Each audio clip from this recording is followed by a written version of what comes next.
earlier, is that EG like going for these heroes that can go to multiple lanes and have kind of multiple positions. So it becomes a little bit harder to read them. Right now they have both, like, they're bottom and Sanking, and they can be played in different positions, both of them. So it's kind of hard for Empire right now to predict what EG are going to do. And I think, to me, it looks like EG are kind of just fishing for information. They're taking two heroes that they really like playing, and they're kind of just waiting for Empire to reveal what direction they're going to go.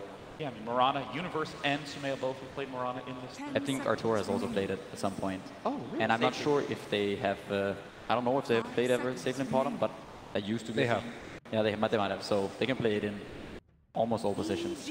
I mean, with this sort of unpredictability, do you just make an even more focused draft if you're Empire, or do you also equally try to carefully judge what they're doing, play against it? You can't counter BKG. It's too hard. I scream against them, and they just pick like random heroes, and they change the whole lanes all of a sudden in the last pick. So, and I don't think Empire does that. I think Empire plays around like Resolution. They Geeking anti-mage, Morphling Lich middle, these play like solid standard Dota. So if you were playing against EG, what would your plan be right now? Wow, I think Empire doesn't care. They're just one of those teams that they just won a nice lane for Resolution. That's how they've won every game so far. I won against them, and our plan was just make Resolution play Necro. And we won because they couldn't carry Necro. So give Resolution, if you're EG, force Resolution into a hero which you can't carry the game with. Yeah. Well, what are the big, scary heroes that you never want to see on Resolution? I think Lich Morphling middles. Right, yeah. His Morphling and Anti-Mage are very successful. I do see Lich was first banned by EG. Lich Kunga first banned by EG, so that option's no longer available. Late ban from Evil Geniuses straight into winter.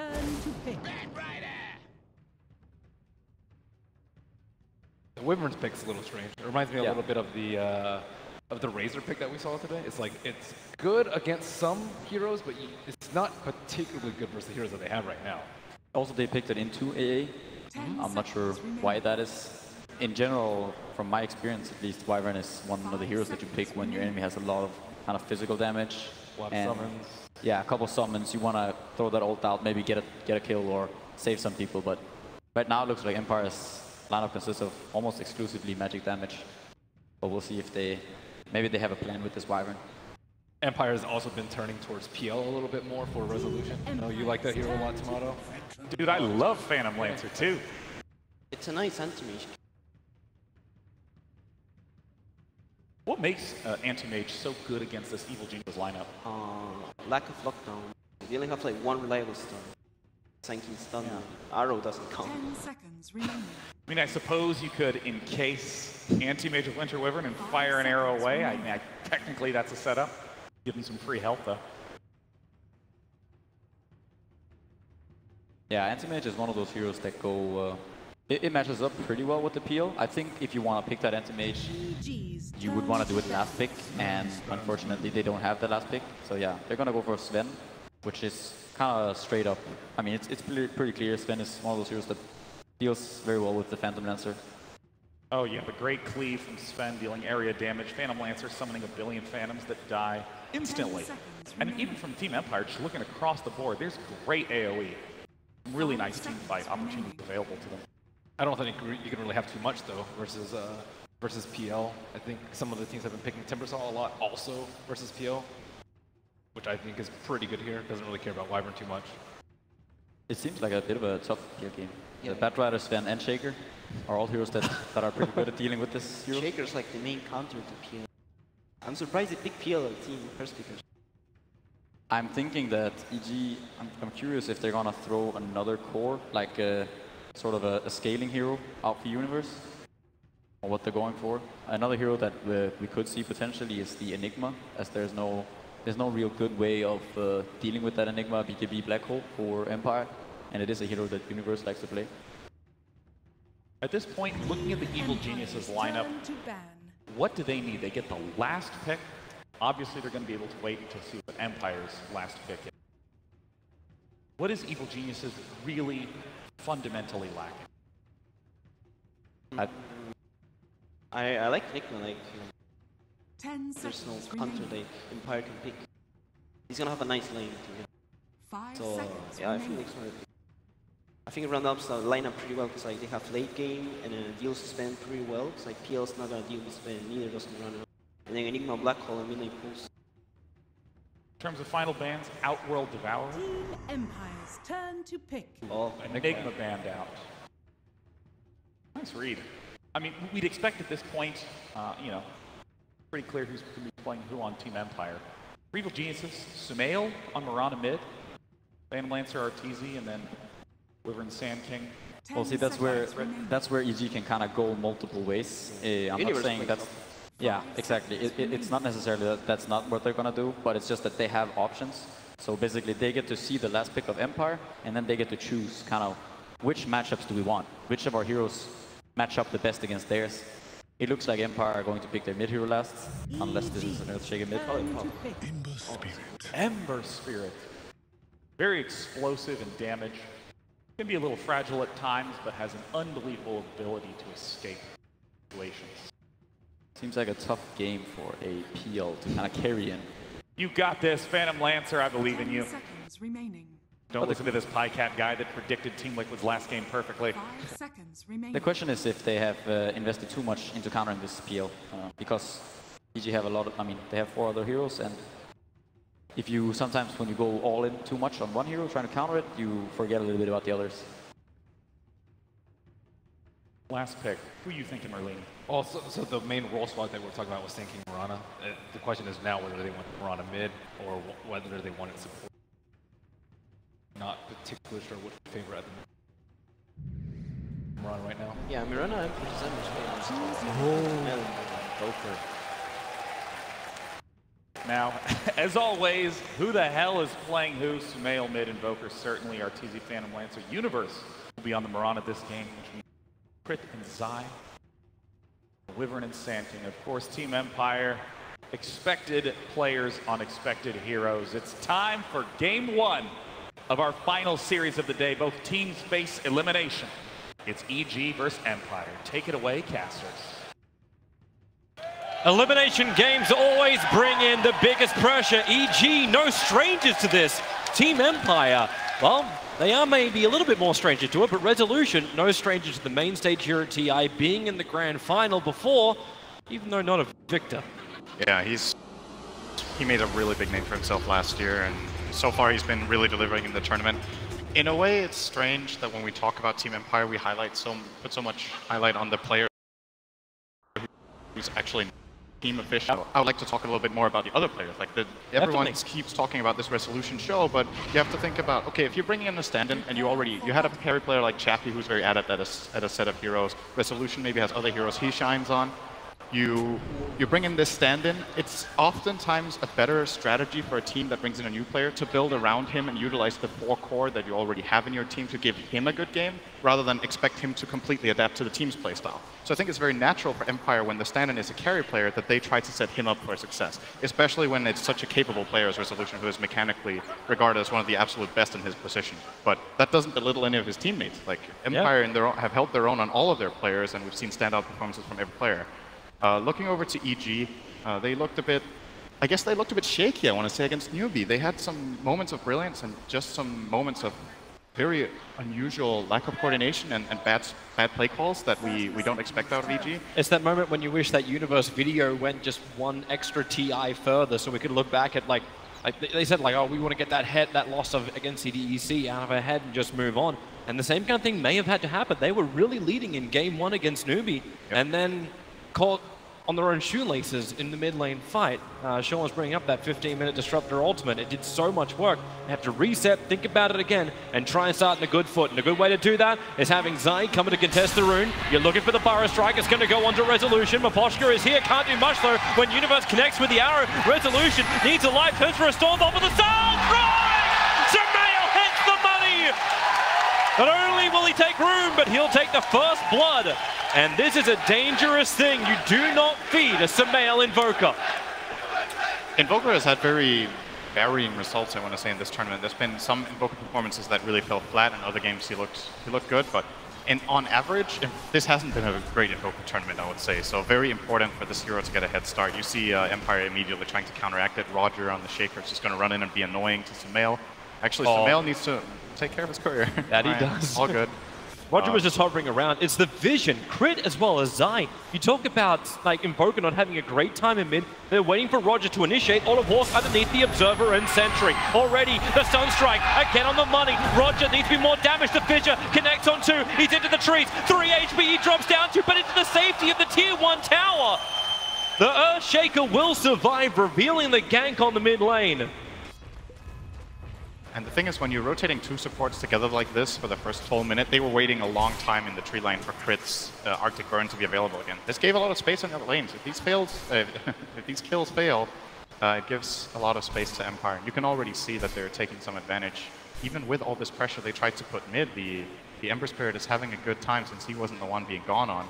Ghostic in the top lane. This is a good matchup for Phantom Lancer. You need to keep that in mind. This is a specific counter pick EG took because of that Bat Rider. Arteezy will be having a great time up here, and he needs to. It's not a good PL game apart from that, like the panel pointed out. So important for EG to get the right start in the right lane. Needs the farm to offset the disadvantage in the abilities, but Ghostic's still going to get some good levels on top.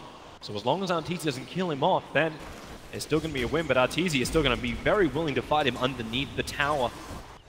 Only for this early point. You can watch for the rotations around the bottom rune, the 2-minute one. It's going to spawn topless a regeneration rune, so both Roger as well as Crit have to back off. And it will be Sumail to grab the regeneration rune. In fact, he doesn't even want it, denies it, doesn't want to waste the time. Oh well, maybe it would have cost him a CS in mid. It's 100 mana, I guess. Creep Wave was under the tower, so yeah. Gotta go for that. This new Alacrity, I actually haven't seen this animation yet. That's from the new Immortal that came out recently. It's interesting. Bottom lane, Fissure. Fissure just trying to create some space. Zai, even with the boots, can't get close enough, and he doesn't have that second level up just yet, just shy of it in fact. Same with Crit. So there's no bonus damage arriving from either Zai or Crit just yet. Now they do hit their level 2s, but Arctic Burn onto the cooldown. Gonna need to wait a bit on that, Sumail. I don't think it's time just yet. They're looking he could try to straight run down mid and see if he could do it. I don't think so. Zai is just chasing after Maposhka. He doesn't have any real help, but that Sunstrike middle lane, it actually looks towards FN, Sumail. He was tossing up whether or not his bottom lane supports could set up for that Sunstrike or not, and couldn't. Tried to have a crack at the Ember Spirit instead. I actually wonder when we... Okay, so this is a little bit of not very chronologically thinking right now, but if you look back on the draft, this Ember Spirit pick from Empire made EG really think before they picked this Invoker. I think this Ember pick might have even been what EG wanted for themselves for Sumail in the mid lane. Could have been a very interesting pick for them. It's a hero we've seen Sumail play in a lot of high-stakes matches, and I think it would have rounded up their lineup pretty nicely. Because you're bottom, yeah, does have the lead, he's fine. Yeah, Universe doesn't care about the rock walls, and he's still's got the extra good arrow. Nice hit into Maposhka. Do they have the damage required? One more hit, and the hit from Universe. It will connect, and EG, they are patient on the off lane. But Team Empire, in support so far, which have had a bit of a problem, not really getting what they want, but at the same time, Crit as well as I are committing a hell of a lot to achieve these just 2 kills so far for EG. And it seems the game plan from EG as well is, let's try to contest Resolution a bit. They made that first rotation to mid that wasn't successful. Since then, they've kind of played this... It's almost been a hard trialing bottom. I want to say pseudo-trialing because they're still moving around, but they're definitely committing a lot of resources. We saw this being very successful in the game yesterday between DC and IG Vitality, the elimination game, where Paparazzi Sven got countered super hard in the safe lane. Zai is thinking about it. He needs the illusion. He'll need the illusions to tank the tower if he wants to dive under that. Destroy the barracks, then get back. Yeah. Yeah. The other issue too is the fact that Sumail still needs a little bit more mana regeneration. He's not having that Sunstrike exactly ready. Still needs to invoke it up and they still have mana to cast it. But he's getting back up bit by bit. Oh, stun on bottom. They're going to connect the arrow. Roger's in trouble. And nowhere to really escape from that one. Good setup stun into Universe's follow. And there's not much Resolution can do to save him, even if you want a Warcry. They've still got a good mix of magical damage and the physical. Zai now making his way down. He's got stick charges, but that won't be enough to get him the mana to get the Burrow Strike off, so they're just more posturing against Resolution, keeping him out of this game. And now that EG has made it very clear what the game plan is for them contesting this bottom lane, the question is, what's the counterplay from Empire? We're going to see this replay right here of that kill. Stun into arrow. As Pycat said, 8-year-old play. And that's not in the age of the players. It's not. I guess technically 8-year-olds could also pull that off. It's not that hard landing a stun into arrow, but you know, it's an old thing from Dota history. This combination of heroes has been played for a very long time, and it still works. And it Old does. tricks. So the question is, what I was going to say is, what are Empire going to do? Are they going to sack Resolution a little bit and look to apply pressure elsewhere? Or are they going to double down on this bottom lane and try to bring over maybe the Ember Spirit, who has hit the level 6, sorry. He's ready to make his first rotations now. A great amount of burst damage can come out from him against these heroes in the bottom lane. Being put on Resolution. Warcry and the Splinter Blast, that is level 2 from Crit, so he's prioritizing the chip range damage. But it's a good question. Sacking Resolution, we've seen Svens have a real issue if they try and fight from behind. So Zai might have that haste, but FN in the neighborhood. The Dire Observe Ward hasn't seen him yet. He's been behind the trees, now reveals himself in the lane. And Defensive Spirit also available. Sumail stands his ground. Damn, he does a lot of damage. That's plus 113. Has to Spirit away FN. Zai not able to get there at the right time to help out Sumail, but Sumail really showcasing that 200 damage physical. And you need to keep in mind when you're playing against Invoker as Emperor Spirit that he can always remove the Flame Guard with a Tornado. So Sumail will very easily be able to allow his team, more than anything, to kill off the Ember later on in the game. We'll already see him. I want to say this is fairly unusual, that Invoker only gets 1 Inquas and then 2 X. Zai is going dangerously close here. He walked right over the top of the Radiant Observer while Bar strikes down, but Spirit Committal is there from FN. He really wanted that kill. He did something to make this mid lane better for him as he was falling behind the net worth of the Invoker. That was very nice from FN. He dodged the Tornado as well with that.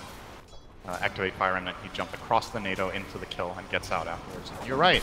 This mid lane is going great for Sumail. I've seen this before. He's one of the absolutely best mechanical players in this lane. If the matchup is even or even favors him, then he will most of the time come out ahead, even with a bit of contesting from Empire. It didn't really do as much as they would have hoped. Yeah, they needed to contest more. We've seen teams actually commit like tri-lanes to mid to try and stop Sumail from doing what he's doing. Yes, 22 to 9, 23 to the 1 of FN. That's a 1.5 level difference in mid. Spirit Committal, Ghostix rotated off the top lane, Lasso is up. It's a level 2 Sand King. At the same time, it's a level 2 Sand King. You're not really getting much out of Zai. You're 8 minutes in, and he's getting no levels. That is one of the weaknesses of running an aggressive tri-lane like this, is if you don't get successful pulls off, your support's get low level. Yep, they're thinking about it. Arrow's ready now. Resolution's going to let the Storm Bolt go. What's really got left? Rod just moving his way up. Observer and Sentry's giving him the vision on the other side of the tree line, so they know at least that Crit's by himself. And this really, right now, this really feels like a game for Empire where the lanes, they must be feeling the pressure. They're actually losing their lanes really, really hard. The top 3 CS by quite a margin is on EG. They have a 3k gold lead minute 8 without taking a tower and fight with a 1 kill. So this is raw lane farm that they're just winning on. And if they could just keep this pressure up, they're going to eventually scale into a very good position with their lineup later on in the game. Empire, on the other hand, kind of feels like they have to activate their Batrider to organize some good moves as we talked about. Ember still playing catch up. Koshi's going to take some time before you can say he's activated. Still trying to go for drums before he gets anything else. Oh, Zai's going to get pushed down the bottom lane. So Zai, it just seems to be a bad day for an SK. All 3 kills of Team Empire have been on Zai, the Sand King of EG. I mean, sometimes I just wonder when they're using these chat lines if there actually is any history behind. It's like the teams that use these frequently are just using things that make no sense in the context, almost every time. We can point out got to be something that makes sense out of it. EG in game 1, Sunstrike, but barely could have clipped the ice. Instead, now it's the Spirit of FN going forward. They need detection onto the Invoker sitting inside that Ghost Walk. They're just trying to burn him with AoE. They don't have mana on the Earthshaker for the moment. His totem just came back off cooldown. He's trying to look for him, but Sumail is invisible. They have no idea that he is already back to the T1 tower. Even so confident, he held onto his 9-1 charges. Now he'll burn them as he goes back. That's the classic first gank on Invoker where Invoker uses Ghost Walk. And then you're like, why didn't we have detection? And then you have detection the rest of it. Apparently we don't. They're actually not even buying any. Maybe they can't really afford it. So the support duo of Empire is really poor. The Shaker is very far away from Blink Dagger. It's 10 minutes in, granted, but hasn't had too much success around the map, and AA is not doing very great. Quick moment. Mouse disconnected. So how does a mouse disconnect? You kind of pull it out? Don't yank. Yep. Just, you know, it's a high stakes game, but you don't need to like move your mouse around that. I've seen people destroy throw it off the table. Games. Yep. DC. Oh, better to throw a mouse than the game. Bottom lane TP's coming in. Oh, that's not a good leap, Straight into Universe. Firefly. The leap didn't go where Miranda wanted to, and this all our resolution to get a big kill. It's been Zai dying the rest of the time. They have Moonlight Shadow available. The Cold Embrace makes it work a little bit harder for it, but with Mapochki here too. Crit trying to make a break for the tree line. Got 7 stick charges. Don't know if that'll be enough to really get him out of this one. The Cold Feet will trigger, and they burn as well as freeze onto the Winter Wyvern. Empire getting what they want. They do lose their bottom tower, however, but they get 2 kills in return. Yeah, that's a fairly even trade overall. It was a support and an off-laner that died for EG, and Empire rotated down 4 heroes to try to take that fight. If they would have held their tower as well, it would have been a very good move for Empire, but as it stands, they're still just getting out-farmed a lot. And now, EG are like, okay, we have a level 3 Sand King minute 11, he needs a lane, so Zai is going to be a bit quiet for the next couple minutes in that top area, going to work toward his level 6 and 7, Yep. and get some progress toward that Blink Dagger. It's a good time to do it as well. You realize Team Empire, it's around the 11-minute mark when there should be at least some trip, if not quad stacks of Ancients for Resolution to go off and farm, and that's what he's farming up right now. So the rest of the EG supports actually have to help Resolution at this point. He hasn't had the greatest start. The Fissure block off, maybe not exactly what they were looking for, and they've already burned the Shrine. Now, EG have no idea this is going on because they got no vision on the other side of the map, but they should have enough damage to get through it. And again, maybe they don't. Resolution was trying to save God Strength, I believe, to go for the second camp, and that's actually where they're moving their attention now, leaving the Granite Golem behind as well as the Thunder Lizard, who seems to be not wanting to stay at base. He's actually sitting outside of the area.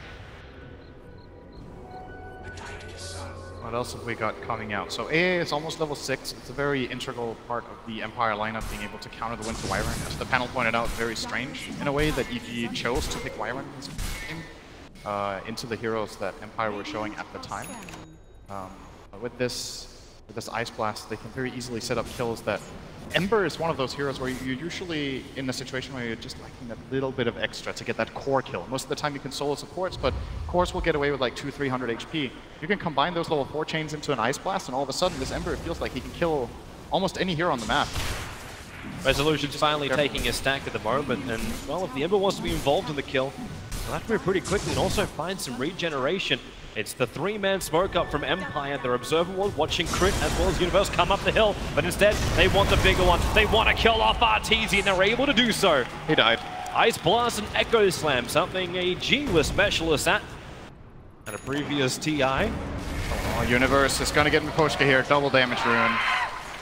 Nice for him to get. Keep that momentum going. That's now 3 kills for Universe for his 1 death. But it's coming at a cost. The fact that Sven is able to start playing catch-up, even with that, like his catch-up game has only brought him up to 4.4k in the net worth. It's nowhere near what you're looking at from EG. They're so far ahead on their cores of EG.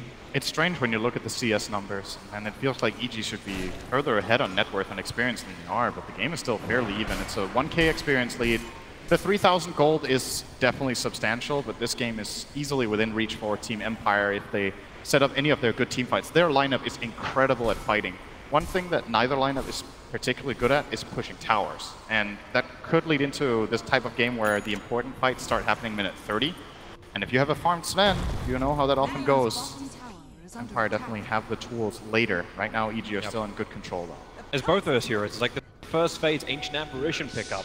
No Alchemist shenanigans like we saw earlier. It's pretty much just straight raw on fighting, and in the late game, getting hit by that Ice Blast is death to evil geniuses, and there's a great setup in the form of the Earthshaker. You still need to see items. That Ice Blast is now flying its way down to the south. Ghostic has Blink, no lasso. It's got 8 seconds on cooldown for the moment, so the Ice Blast will connect Arteezy. Just gonna doppelganger away. The Ice Blast chill effect will still remain on him, and FN, here he comes, but just to defend the tower, which is very, very low. Ghostic, he needs the time, and now it's there. Blink Lasso, Crit is the primary choice. If they can see it, Arteezy's calling the fact the Batrider is missing. Right now, he's in land clearance business. I'm not sure if EG had that lasso perfectly timed or not, but that 5 seconds made a very big difference. If Ghostic had the lasso, they would have definitely pounced on that PL, trying to get a kill. Now instead, it's going to be EG making smoke rotation here. They have a ward that sees the movement trajectory of 2 of Empire heroes connecting with that mid lane, and if they can get a good backstab here, It's set up for a very nice team fight for themselves. Roger's going to break it though. Smoke's already broken. There goes your curse out. Ghostic, the arrow's going to connect. Sunstrike as well. Roger, no way to survive it when EG commits so many abilities. But now it's up to Team Empire. They want to try and turn this fight around. Flamebreak pushing Crit away from the Ice Blast. He still wants to hold his ground. But that'll mean he'll die to FN. So a 1-for-1 trade-off, support for support. I think Empire's fine with that. It sucks losing your Shaker who's making progress toward the Blink Dagger, but if that's what Smoke is going to bring with it, that's alright for them. At the same time, EG keeping the farm up. Sumail is getting really farmed this game. He has almost 10 CS per minute, 16 minutes in on Invoker. His Aghanim Scepter is only 400 gold away, and as much as I said that a hero like Sven can take over a game in the later portions of the mid game, Invoker is one of those really dangerous heroes when he starts getting this amount of farm. Yeah. I think widely regarded as one of the absolute best late game heroes in Dota, and the only real way you deal with Invoker later on is either by having massive catch for him and backlines and burst, or Blink Lasso, there's your catch being put to use. He died again. King will fall, and Team Empire, yeah, well, we're gonna make that. That's now 4 deaths. I think he's got his fantasy team a little bit wrong. You don't get plus points for deaths as supports. It's not easy being a punching bag. It really isn't, Synderen. Resolution's coming towards the mid, bringing the Mask of Madness and Gold Strength. They'll commit both to bringing down the Tier 1 tower. There's no fortification for EG anymore. So Resolution happy to grab the tower, back off. And all these kills, all these initiations that Team Empire have been looking for have been happening without Resolution. He's always been in the jungle farming and comes in at the last moment just to take a little bit of the glory and the money. Yeah, and he's building a very farm-intensive build here. He's going for both the Mask of Madness and the Echo Saber. This should make him the fastest farming hero on the map. It will have a higher pace than Invoker, even with his Aghanims, I believe, if they're just both free farming.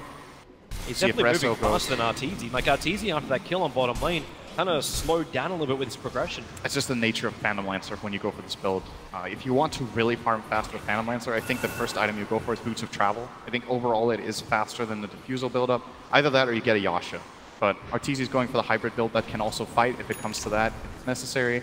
And I think this is a better approach when you're playing against a counter core. If this was a great Phantom Lancer game, you could go for the farm build and be like, okay, if I get farmed, I'm going to carry my team. But Arteezy is in this position where it's like, if I get farmed, that's great. But if they do as well, I'm kind of still going to struggle to play my hero against the Shaker, Sven, and Ember. Gang is coming towards mid. Afan is the man. The target painted on his back. Sumail, Crit, and Universe will try and team up together. They want to curse him. And they're going to start with a curse. This will actually line up for the arrow, which is able to connect. Sunstrike coming in too. SK can die in the meantime, but that's something we're all used to. FN dying, however. That is his first death of the game. And that's going to be a tower as well for EG. They get the Tier 1 mid. Empire are trying to get as much trade up top as possible, but they're eventually going to have to back off here. Don't have enough in the tank to really stay here. So that's a good move for EG. That's way better than the smoke they did beforehand, because this one brings an objective with it. They get 2 of them. They move to bottom lane. The damage they did previously to this Tier 2 tower when the Batrider was looking for a kill. They now finish the job. Arteezy not even leaving in the real self behind lane. The illusions do the job. That's why he doesn't get the last hit in the tower. Something I'm curious to see in this game is what route FN takes with his Ember Spirit. So he's gone for the travels first, and now it looks like he's going for Linken's. I guess he's tired of getting cursed after 1 curse. But is this a physical damage Ember game or magic damage Ember game is the question. If you get physical damage, you can cleave and kill off the PL illusions very easily, but you already have Sven for that, and then you're fighting with physical damage into the Wyvern Cold Embrace. If you go the magic build, well, maybe it's too late for that, and you already have that in space. And there we see the kill on Zai that we didn't see earlier. Pretty straightforward. Lasso into Sandwich. Yep. Perfect combination. The Maelstrom does make enough sense though. Like we were debating this during another game previously. Oh, that's Ice Blast Zai. Again, 0 for 6. At this rate, we're going to have a contender for the Melk Award. He does have the Moonlight Shadow back out. He is affected by the dust. He is alive. He will survive. That's close. One more tick from Flame Break. Just another second on top of him by Ghostic would have been the kill, but he didn't dare to pursue there with Zai stunning off to the side. Blink Dagger might have not been ready either, so they save him this time. Zai's like, finally, I get to walk out on the map for 2 consecutive minutes without getting killed. We may have a Wyvern Sandwich at the moment, putting down the Vortex as well as the Cold Feet. Crit's got the movement speed, takes to the air with the Arctic Burn. Spirit Forge, you're going to have to get that Sleight of Fist Searing Chains into the Ice Blast, and Winter Wyvern only can't take the chill or the burn. And it's the burn that kills him. That's something you need to be very careful with against Empire's lineup. They are very mobile. Both Batrider and this Ember Spirit can punish out of position heroes very quickly, and it doesn't really matter who it is. Even this Phantom Lancer where you're like, oh, I'm against Batrider, you know, maybe I can doppelganger off. If you get lassoed and you get doppelganger off, the heroes will still run you down. Like, Ember doesn't care if you doppelganger away. He's just gonna run after you at twice your pace. So gotta be careful with how and where they show their heroes. At least it was only support that time, but if they find Arteezy now with this flaming lasso, 5-second cooldown. It's the Blink Echo Slam. That could be your easier start. Give the extra vision. Arteezy just walks into them. The Ice Blast committed. Nothing is left to chance here from Team Empire. And Ghostic, he even knew that was such a kill. He was looking for the second one. He was looking for any friends Arteezy had, but Arteezy had no friends on that bottom lane. And now it's EG looking for revenge instead for their fallen teammate. Trying to make it down here in time to kill Rezo, but I think Rezo is going to get this in time and back off. If he's greedy here and goes to that last hit, he's dead, but probably thinks... Here comes Zai, looking to initiate. He doesn't actually, he does have that blink dagger. The Sunstrike is coming in, but the control is just not enough. Resolution already starting his TP. Ghostic also needs to get out. TP is off cooldown, and it looks like everyone from Team Empire, as long as Ghostic can escape from crit, he is under the vision of the Observer Ward. Where's that arrow from Universe? It'll come too late because it's on cooldown for the moment. So Ghostic, 4-star, 1 second. Here comes the arrow from Universe. It'll connect, and Ghostic will fall. Universe will be the man finding the kill with the Maelstrom proc. Yeah, cooldown on 4-step there. He used it instantly to save the Sven earlier. Oh, Mapochka. Arteezy looking for the solo kill. The Sunstrike from Samael. Easy, easy setup. Made all possible by Arteezy. Empire is still doing a good job at pushing in these waves. And most of the heroes dying in this game are really supports. There's so many support deaths and so few core deaths so far. Arteezy, I think, has the most deaths out of any core with his 2, I believe. And the only one who hasn't died so far is Samael, who's at 3-0-1. I think every single kill he's claimed is the one that's not in front of him. It's always been the Sunstrike at range. Supports giving their life for their cause, but they're getting money back. The fact that Zai's managed to die 5 times and still picks up a Blink Dagger at a reasonable time. Yeah, it's all right. It's great for him. Given the circumstances, it's not too bad. I think he had it for a couple of minutes already, so he gets a sub 20 Blink on Sand King with 5 deaths. That's respectable. Yep. Doing it hard. Looking for the next smoke. They've got Dust available, and it actually looks like Team Empire just have 3 players walking on top. That aggressive Observer Ward probably planted so they can track the farm rate of both Resolution as well as FM. They have to keep tabs on these 2 heroes, especially the Sven. You do not want him getting in front. At the moment, the 10k net worth is pretty damn good for a Sven. Yep, the only downside is he's wanting to be #1. You always want to have that #1 net worth. Right now he's 2.6k behind the Invoker. You reach this point now, though, when Invoker falls off a little bit in fights against the Sven in particular. The reason is there's a couple of key items being picked up. FN has got the Lincoln Sphere against a couple of things, including some... He can also counterplay, like the Cold Snap Invoker can be annoying. And the Sven now with the BKB. So you look at the graphs and you look at this net worth, and then you're like, when this BKB of Sven is popped, the only counterplay that EG really have is Winter's Curse. So if this Wyvern gets locked down, Empire can look really scary. On the contrary, you know, if EG find the right type of fight before Sven even gets the BKB off, they still have the burst to bring him down. There's no real save on Empire's lineup except that 4-step Batrider. Very smart read here from Evil Geniuses. There was no one defending the mid. There was no one actually saving the tier 1 tower on the top lane from Team Empire. They knew they were on the hunt. Universe is scouting the tree line with the arrow. There was a 5-man maneuver from Empire on the southern lane. That's the one they wanted. They couldn't find an opening. Mapochka and Ghostic, even Firefly between the tier 2 and tier 3 tower, and they don't find their targets either. EG, successful dodge. They got a good ward out, though. Question is if EG know where this ward is. This is the kind of ward that can be very valuable when you have Batrider.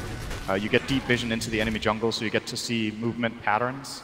And Batrider can obviously punish when heroes start running down toward the ancient area or farming the big camps here, since he can fly over those cliffs. Moonlight Shadow. Overtake them. Crit's going to get close enough for Resolution to get that curse off, especially as Resolution shows himself farming the wave. He has the BKB. The creep wave's nearby. Zai moving in. Moonlight Shadow. They can just start with the basic stun from Zai. Burrow strike it up. Here comes your arrow, but the BKB from Resolution wants to stand and fight. Already triggered off that. Mask of Madness needs the movement speed away, getting blocked up by Roger, who echo slams only the fake PL. Still, Trick going down the sidelines. Epicenter from Zai. The damage can now be put into the Sven. Ice Blast is on the way in. It's going to connect on Arteezy. Or will it? He doppelgangers away. Resolution sent up and towards the air by Samael and blasted into deafness. They may not be done yet. Ghostic. They realize there's no sentry ward nearby, and actually no, EG will be retreating. There's no way this three-man team can get a revenge kill onto EG quickly. This is one of the things I love about Mirana as a pick. There's almost no teams playing this hero. I think only really EG seem to favor the hero this tournament. Moonlight Shadow is such a good spell. When you have these limited supplies of smoke, the game can reach stages when it's very difficult to find picks. But the Mirana there, the key part of that kill is the Moonlight Shadow. That's how they got the jump in the first place on Resolution. Felt pretty safe because of the warding that they had in the area after that Bad Rider and AA invaded, but you sneak in there with the invisibility and find the biggest kill of the game. And that is every kill on Rezo is huge. Because it's separating it up, is allowing Invoker to be the stronger hero on the field. And you can see Samel making the spades of it, like getting involved in the fight, BTing down to the bottom lane straight away, then letting the forward spirits kick in. And if no one comes to defend this, then again, more of Empire's maneuvers are going to be flagged. And EG, very hard to catch them by surprise when all the lanes are so consistently being pressured. Yep. But they're going to try anyway. A three-man smoke down mid.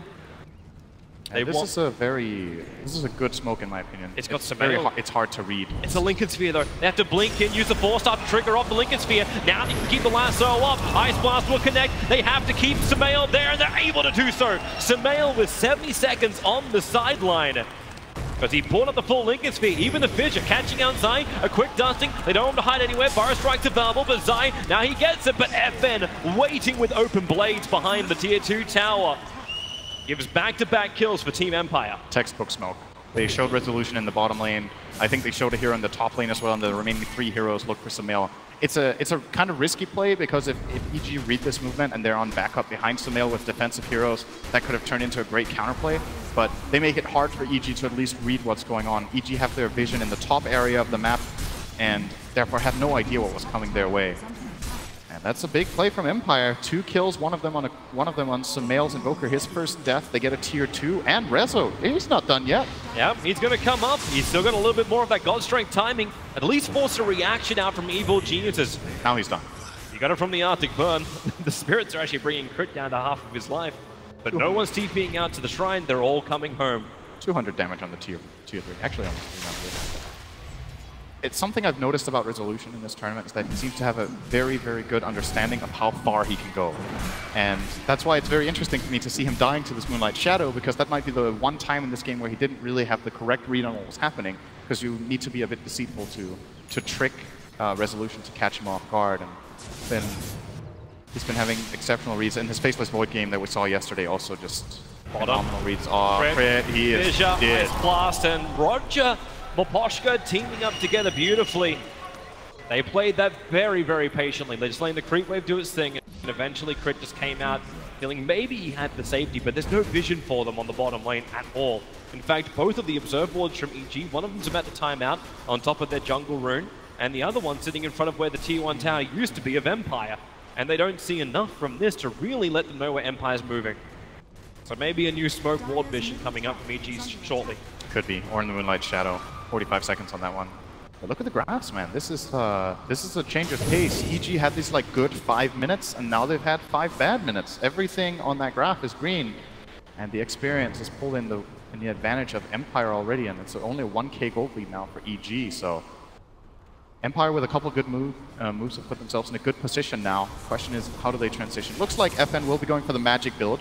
He went for the Maelstrom first. I wonder if he wants to finish the Mjolnir after this Blink Dagger he has queued up, or has different plans later on. It's actually possible to do hybrid builds on Ember, where you have like this early magic damage and then you transition into more physical oriented line or damage later. I'm very curious to see what his idea is in this particular game. Empire's got the primary concept of let's go kill them all if possible. Arteezy is the man who could get caught out. The Echo Slam reveals the real one. They lasso the wrong one. The arrow flies forward. Resolution soaks up with his BKB. Already Zai and Arteezy have fallen, so there's no fight here for EG. Empire are feeling it, man. That's 7 kills in a row. And another tower Roshan is available. 40 seconds on the PL and the Sanking on 30. They don't care. They're going to go high ground. According to the game, that was a 5-man Echo Slam. Yeah, that was a Artesian, a lot of Artesies. Yep, every Artesian they're to going die. more. He gets out of range of the Ice Blast. The arrow will connect over on Roger. Meteorite still rolling towards him, so Roger starts to burn, getting hit by the tower. He won't be able to get out of this one. Universe will kill him off. And Evil Genius is at least get the consolation prize as Empire do more chip damage to another tier 3. Very nice Meteor from Sumail. He cast it far away from the Shaker, but anticipated that Shaker will be stuck long enough for the Meteor to actually reach. It took like a full 2 seconds before Roger started taking damage from it, but then Cold Snap plus Meteor combo under the tower will secure Sumail that kill. And Empire may be overextending a little bit there. They got another 300 damage in, but this time on a different tier 3 tower. With the death of the Shaker, it seems like EG are confident to go for their next move. 4-man smoke, showing Arteezy top. And maybe this time they're hoping that Empire want to go for him again. The line is drawn to move to the tier 2 tower. However, both of their observer wards they planted down are primarily looking at the front end of the Roshan pit. One of them probably won't survive as there's already a sentry ward there. But Team Empire, do they read this? FN's got a lot of pressure on bottom. He's sending his illusions in with a catapult wave. This may force EG to come back as no one is here. So they leave it to Zai. Mr. 07 to do the work. Blinks in for the Sandstorm, at least forces FN to back out. This is one of the benefits you have with having Ember Spirit in a game like this. There's not that great ways of EG for killing him. Especially, they always need at least 2 heroes to get the kill. Maybe even 3. So if he is pushing this wave bottom this far, it very quickly becomes obvious what kind of move EG is going for. And Resolution was just hiding, waiting until EG started showing on the map again. Now he's back to farming this top area. Going for the Linkens, by the way, after Blink. Oh, they can't even curse him when he gets that. Sven is getting scary, Toby. And it's not only him. The Ember, as we talked about, has a good matchup. He's getting farmed too. EG have kind of, they kind of dropped the ball in the last 5 to 10 minutes. Haven't really accomplished much. They've been trying, they've been looking for the opening, but they haven't had the vision to really achieve it, and this is going to get harder. Ghostic has got the Jammer True Sight on him, purchased up by Maposhka, and they're looking for the warding of EG. There's a BKB too. Yeah, he does. Blink, BKB, and 4-star, so he can jump in, trigger the Linkens on the Invoker, and still get out, and if he is that first initiator, you've still got the Linken Sphere, which can be given by either the Ember or potentially the Sven. You can double stack this on your front runner for Team Empire.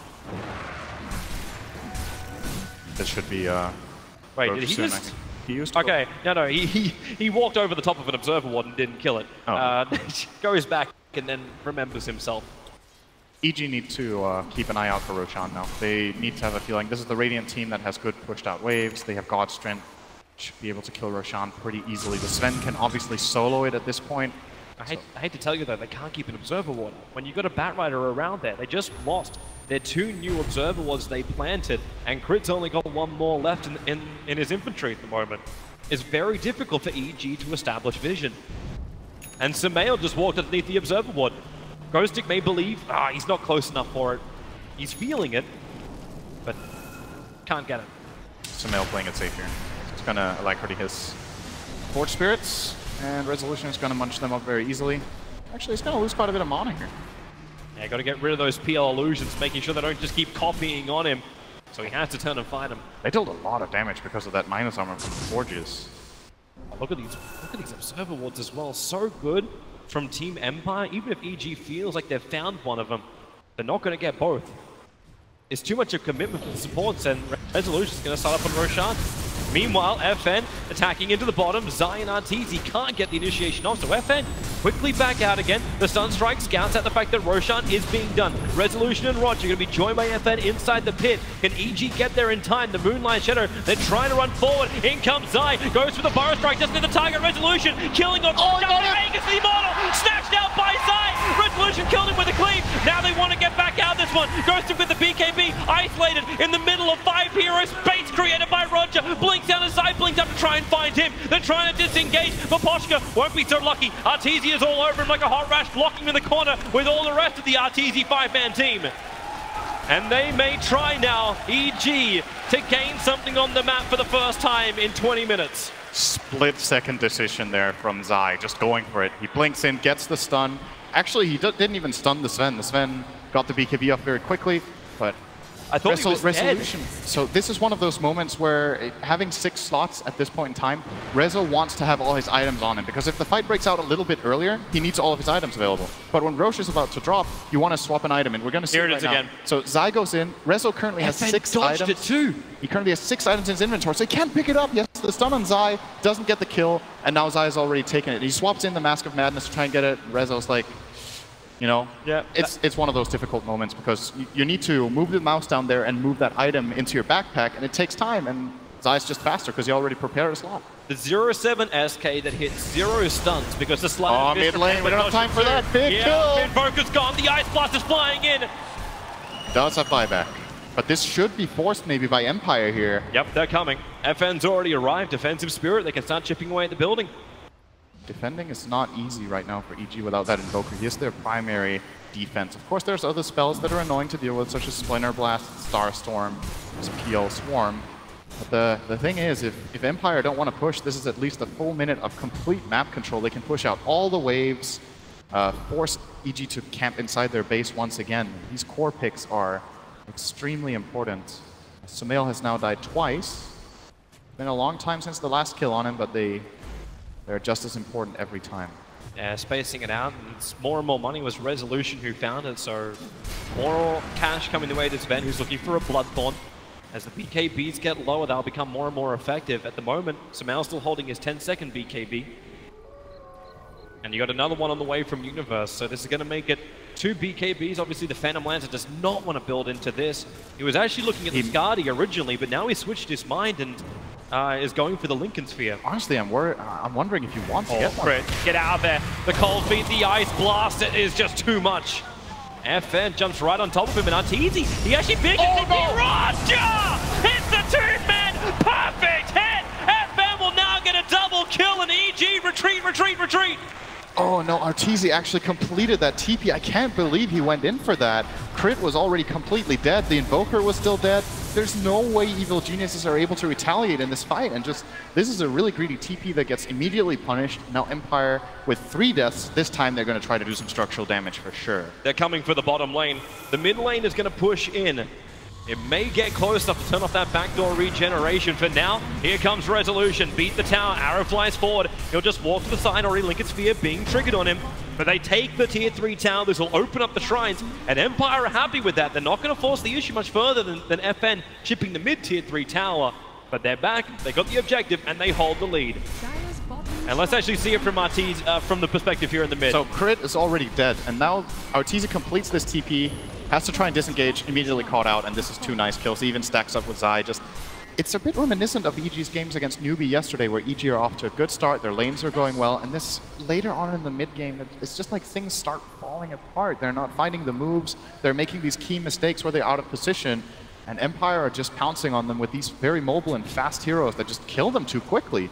And EG don't get a time to stabilize and establish themselves in a fight before it's over. And this is more than crumbling. Like, they've swung this net worth in the last 20 minutes by, well, 15,000. I was going to, yeah, 15 grand. It goes up in the experience by almost 20,000.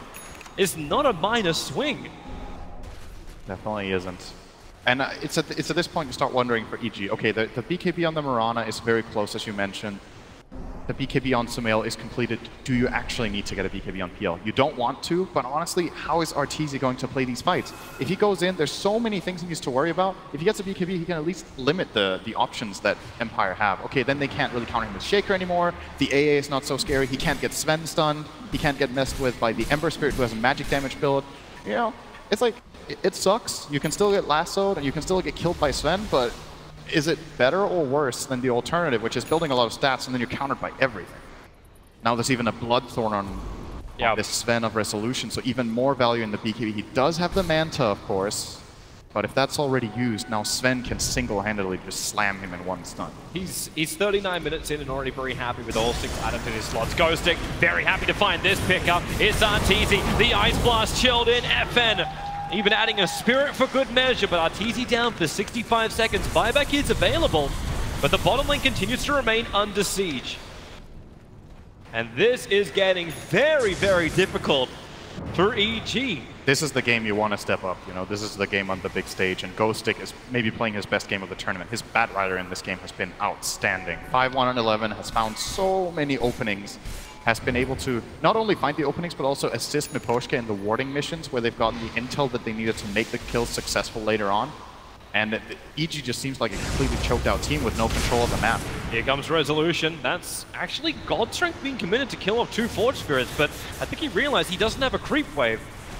So the Godstrength still wearing off. Ghostic's looking for his opportunity. They put the Linked Sphere protection onto him as now the run forward. Oh. Arrow almost caught by 3 players, but, well, they're matrixing Neoing that.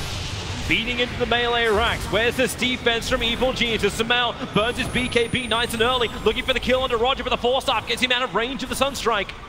And Evil Geniuses, for now, Empire will back out. Great hold. They didn't expend Arteeza's buyback. They took a little bit of damage on the melee barracks, which are going to heal themselves up. The BKB was even expended by Sven there, so a little bit of a commitment from him to no avail.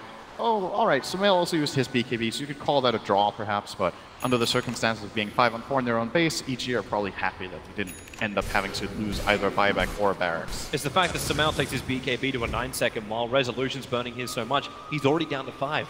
Yeah. So there's not a lot of immunity time for Sven just to stand his ground and hit, and that's what he wants to have happen. And looking at his next item build, I'm assuming this is going to be the Resolution special, where he's like, you know what, I've got 6 items, about to have 7, just put boots in the backpack and pick up a full butterfly. Yeah, get the Flutter in the fight instead. It is just a vastly superior item to the Treads later on in these fights. Also should be, since it costs like 4 times as much. Samael's TPing in. It's like they want to have this fight. Universe will have to hit the arrow. They got the stun. The arrow will connect for Resolution. The BKB comes off. Ice Blast is coming over. The river crit! That damage is huge. Resolution, however, is now going to hit the ground. No protection from BKB. Sven is going to go down. Roger can only clean up the creep wave with his Echo Slam. Minimal effective damage onto EG, and they keep the momentum going. Hitting into Roger. Universe becomes unstoppable. The big things, no Echo Slam, no ES, he's got no buyback for a full minute. And EG might be able to force the buyback out on Sven. It's a long way to go, however, and they're turning their attention towards Roshan. He's not back yet. It's 2 seconds till he could possibly spawn. Do they get lucky? Do they get lucky? And they don't. It's a minute and 10. 10 seconds after the Sven. So I want to say this respawn timer maybe favors Empire, as we're going to see the fight here again. So Rezo not getting the BKB off on the initial Sand King stun could have been a disaster. He still got it off just in time, but a little bit of miscoordination there. The lasso on the Wyvern and Sven at the same time going on the Sand King. They had 2 different targets. Crit is 100% dead there if they just combine, but you know, high pressure environment, high pressure moments, sometimes you make the wrong decision, and EG capitalized in a big way with those 2 kills, and they desperately needed that. They were starting to fall so far behind. This is a little bit of a dip back the other way, but no objectives for EG. No tower, no Roche, just additional farm and push on the waves. It's getting a hold back on this game. It's stopping the graphs from going out of control. They have started to dip back the way of the dire side, not by much. That's what momentum is all about. And at the moment, they're looking to gain more. Put Samel on the front lines. Let him be the initiator. Catch out these cores. That's what they're looking for. Samel is now only a quarter of a level away from having level 25. Guess who already has it? It's going to be... It's the Ember Spirit, actually. Of all of the heroes. I was waiting for you to say, are you ready for the plus 65 damage talent tree? I think he's going to take the Stormhammer talent. I feel like that talent is almost always better. It's a 5-second cooldown on a 2-second stun. It's crazy good in these late game situations. They're waiting out the Sunstrike. There's a PL illusion. Empire want to kill off Roshan, but EG is watching like hawks. Except Beastmaster is in Bible, so they're watching like Arteeza's PL illusions. Careful here though. Oh, Smail is in an awkward position. Roger actually going to Shadow Amulet here. Well, at least he can set up. He's had a hard time getting in for the fights. He would really have to finish up the Shadow Blade. Having that Echo Slam fall short in the last mid-fight. Learn from his teammate who isn't here. Just go down mid and just hide right in the middle of the lane. That's right, it's the emails they get late at night. I wish you were here, but by the way, you should do this in the game. EG is just waiting so long in the Team Empire jungle. They're waiting for them to come down, but Empire is also waiting for Roshan. The Force Spirit's going to scan up my posture as well as Resolution at the pit. But of course, the PL Illusions are pushing into bottom lane. Team Empire are faced with a difficult choice. Do they try and defend? The Ice Blast will do a decent part to defend that, and they do send FN down. Easiest man to get back, thanks to the Ember Spirit with the Remnants. This is a very, very tense moment. This fight is going to determine a lot. There's no buyback on the Phantom Lancer. Invoker, I believe, does have it just barely. Splinter Blast reveals the position. Crits on the front line. Sumail, they're using him as bait. The 4-star gets crit away. Burrow Strike and the Echo Same. Is there enough space? Goes got the BKB up. The Fizz just done. It locked up EG. They're trying to retreat. Get away from the damage of Resolution. He's already cleared 2 entwined, but they want more. The lance of the PL. Doppelganger is there. You can make a couple more RTZs. Trying to run west. They don't know where the real one is. FN's going after him. They need to kill off PL. 2 seconds. He's got Metasal available. More RTZ. Down the hill, which one's the real one? FN make a choice, side of Fizz, RTZ, TP out, but he can't make it in time! Ice Blast was coming, but FN got there first, and no buyback for the PL. Will allow now Empire to go into Roshan if they want it, if not more. Crit really needs to watch his positioning. I don't think he can be the one getting jumped on. This Wyvern is way too important for their counter engages. It feels like forever since we've seen a Cold Embrace and a Winter's Curse. He's always getting killed so early. And the moment this Wyvern is jumped on, it's like, it's just a paradise for Sven. During this BKB, nobody's going to touch him. His 5 seconds of complete domination, just runs from one hero to the next, gets a couple of cleaves off, and when they finally get him under control, they've already lost 2 heroes and a half, and the fight's over. It can't, if they want to bait someone, it can't be that Wyvern. It has to be someone else. But who do you throw on the front lines? Do you want to throw the PL in there? He could just get blown up as well. But you could always just throw the bigger one that always got killed before. Why don't you throw Sai? Is that enough? Throw him to the wolves, I guess. I mean, it seems to be the most expendable one out of EG, because you can't have PL, you can't have Invoker there, you can't have Mirana there, and you need the curse control. And the really big issue is that EG just don't have information. They can't. We're talking about who to throw to the wolves because it seems almost impossible for EG to get the jump. It's very hard for them. And this, to me, when this Wyvern dies, this fight is almost unplayable. Like, instantly dead. We see the Shaker with a quick reaction, great play from Roger, just sniping down that Sand King immediately. And at this point, what do you do 3 on 5? You've expended your BKBs, FN's on fire. Time to come back to the fight. They've got one quick stun. Moonlight Shadow gives them protection. Crit looking to the bottom lane. It's FN with that Sleight of Fist. Chris just trying to make it to the tree lines and away to safety. Should be okay. And he will be able to do that, and so will Sumail. They want to fight from inside their base, not outside. Fight from the position of power, from the position of height. Wait, where did the cheese go? Oh, Shaker has Shaker has in his backpack, and the Aegis is on FN. So big advantages going the way of Empire. 10k lead, Aegis and cheese in their inventories. And EG are back to the comfort of their home, which is not really the comfort they would like to have right now. They would like to have the comfort of the opposing team's home. And they haven't really been able to kind of almost cross the river for 20 minutes now, 25.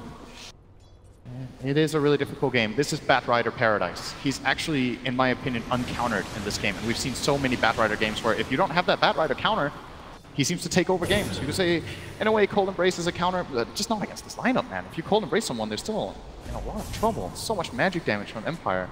This great lineup with mixed damage types. The only counter is Zion jumping in to get the Burrow Strike, but with the BKB up, that doesn't even work. And he kills himself to do it. Yep. It's very unrealistic that you're going to get a blink stun, unless you can get like a very quick blink into stun backwards and then Force Staff could maybe get out. Ghost Stick, trying to take to the hills at the moment. The Forest Spirit's getting rid of the Observer Ward. EG are definitely on the defense. Protect everything. Batrider's Firefly doesn't have a lot of time left, and thanks to the very low cooldown of Tornado for Sumail, they can chip away at these towers quite nicely. Oh, arrow connected. 5 seconds, but it's way too far to venture out. In fact, at this point, even if Empire catch an arrow, it may be the bait that EG does not want to bite. It's good if it's on FN. I think then Empire will win the fight if EG hard commit on the Temper. They probably have to wait until this Aegis expires, and that means even more gold gain for Empire. This is the classic late game situation where you have Aegis and cheese and you have the map control hero.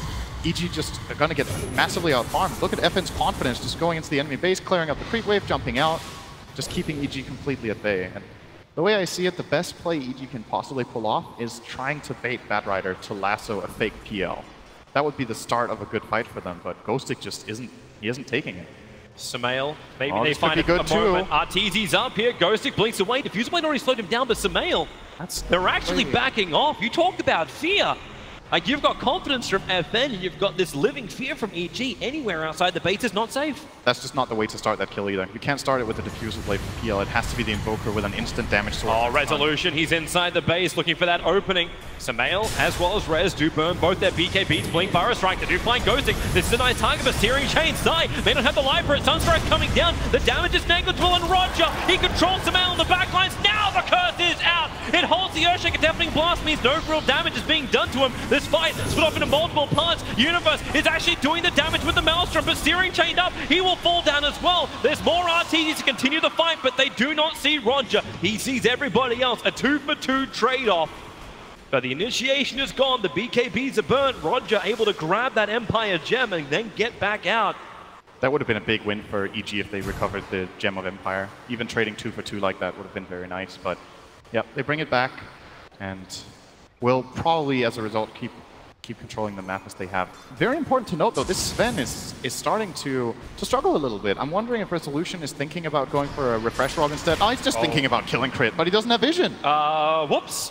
Oh, if there was a... Oh, actually, there's no counterplay there. So yeah, that Linken's has been really nice to see. He would definitely get cursed here if he didn't have the Linken, but can't go for it. Zai, like you said, he kind of has to go in.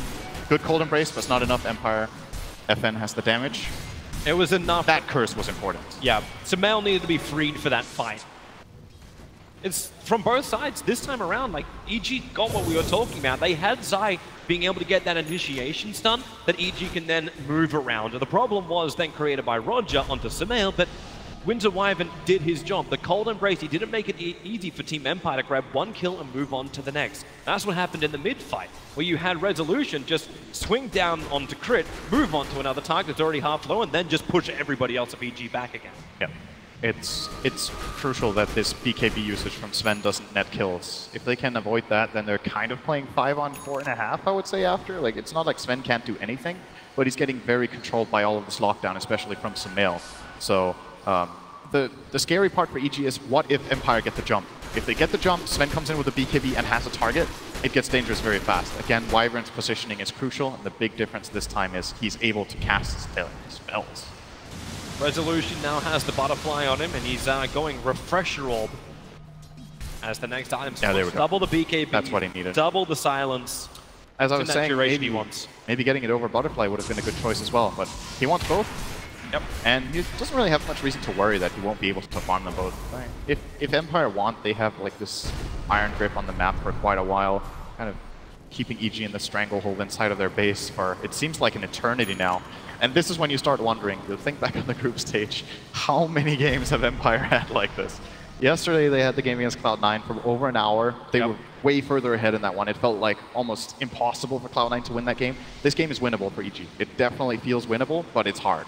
Will Empire be able to control the map and get the Aegis advantage once again? And more importantly, will they run their heads against a wall, or will they actually start getting some important objectives? 52 minutes, no barracks. The first lane is kind of insignificant at this point. It doesn't matter that much any longer. There's enough defense power from EG to defend one lane of racks. 2 would be difficult, 3 would be almost impossible for them. Yeah. Just because of the pressure that EG Empire will apply. But you do actually have one thing in this fight, which is unfamiliar territory just at the moment because the item is kind of ass. The side device is over on the Invoker. There is nothing like the Legion Commander. There's no press the attack. There's nothing to break him free. No Lotus. They're looking for the Lotus Orb on the Earthshaker, but it's still going to take time for Roger to get there. Yep.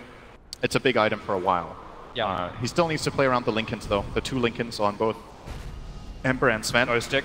He's going to find a target. Zai into the Sandstorm. Quick 4-staff away. They have the Observer and Sentry watching Ghostic, and he knows it thanks to the Gem of True Sight. They'll get rid of the Observer Ward, making Samael blind on the map. Crit's also a long way out. With Zai, they are in almost no man's land inside their jungle. Both have TP scrolls available, but they're like trying to make a break for the tree line. Crit jumps inside the Invis. Another Sandstorm from Zai, and every player from EG who was up on the northern side have now returned home. And FN takes care of that top wave. He doesn't kill it off entirely, but he gets most of the creeps down to half, so this momentum in the top lane should shift. And in addition to that, Rezo is going to cut this creep wave top. So once again, EG playing one lane. Well, Roger, really? He's found a target. The Shadow Blade, he's right on top of him. Arteezy, you got multiples to choose from. They're going for the individual one. Instance up from the Echo Slam. They have to control him. Here comes your Ice Blast, and the lasso will hold him there. Arteezy will fall, and Empire get the pick off they've been waiting for.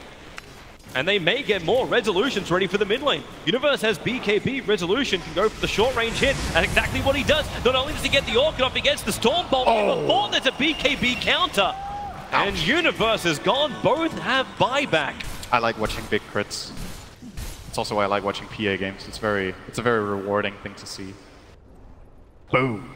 Resolution brings the big one, plus 549 damage when God Strength is turned on. And that's on top of his basic 222. 2 dead cores. This is buyback forcing territory. I will be very impressed if EG don't have to buyback here. They've had some great defensive play so far in their base, but this might just be the limit of what their lineup can actually perform. Well, Samel's at least trying to get rid of the mid lane, but Resolution's coming in through the bottom. Ghostic already with Firefly up, looking for that target to move forward onto. Crit.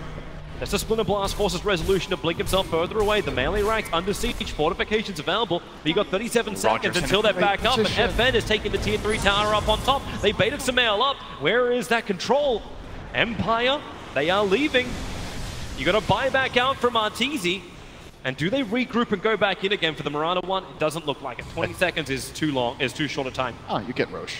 I think this was everything they came for. They were hoping to force a buyback or get a barracks. They get the best buyback they could get. I think the Mirana would have been less valuable. And now they're straight over to the pit. They see it knowing now. that this is respawn. And you feel like EG should come out and contest this. I just don't know if they can get there fast enough. They don't have their shrine to connect with. They're going to try, it looks like. Smoke is ready on crit. The Sunstrike scouted it out, both the fact that Roshan is alive, as well as the fact that they started it, but the Echo Slam, it captures Invoker! The Fidger as well! Sanking can't help out, they BKB Lasso onto crit, using out the Winter Wyvern. There's no curse available now, he's still silenced up, rooted to the ground, FN's gonna double kill him with a Stormbolt, Resolution finishes off the Wyvern, buybacks are coming left, right, and center here for Evil Geniuses, while Arteezy still wants to fight. He has Samel here, they have to make these buybacks worth it. The 3 cores are here ready to fight. FN's BKB triggered for the moment, spirits himself away. That BKB got another 3 seconds left on it. They'll stick with him. The Tornado a little bit too early. Roger still waiting for his control. Arteezy looking at Maposhka. At least he would love to, but he can't see him. And Invid's rune spawn, and Maposhka can walk away from him. Empire are playing really, really well in these fights and in this game. They're taking so much advantage of the vision that they have, and they're playing without fear for the most part. You know, when they're playing with fear, I feel like they have good reason to. Well, EG wishes they were playing with fear right now. Yeah, unfortunately, he's their coach. Arrow flies forward. Roger not going to walk into it, but everybody just chipping and saying hi. Roger, no Echo Slam, but the Fissure catching 2. Here comes your Ice Blast, double stun with the lasso. This is huge, this is massive. Universe is gone. Wyvern as well in the grave with no second life. Zai can help out. Ghostic doesn't have his BKB. The arrow flies forward. The Creep's going to actually tank that one up. As Empire, again they move backwards. Arteezy again moves forward, looking for the fight, looking for an opening, but Empire have no holes in their defense. Zai wants Resolution, but his blink's too good as well. Straight back towards the shrine. Look at this gold graph, and look at the last 30 minutes of gameplay. This is 3 red dots at the bottom. EG have found 3 kills in half an hour. And that's a kill on a Shaker, a kill on the Sven, or actually maybe they got 4 kills, I think, and a kill on the AA. That's it. It's just been this complete domination from Empire across the map. They've kind of had 10 times as many successful moves, and it's just showing. That fight was so huge again.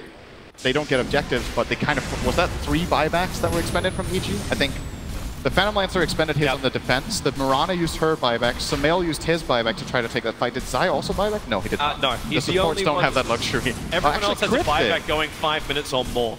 So Crit did as well. So that's 4 buybacks on cooldown for EG. If Empire get any half-decent fight here, the game is over. Yep. And this is where EG, like, again, we're talking about the miracle play from them. They still do hold their racks. They do still hold their base intact. So at least not dealing with the split push.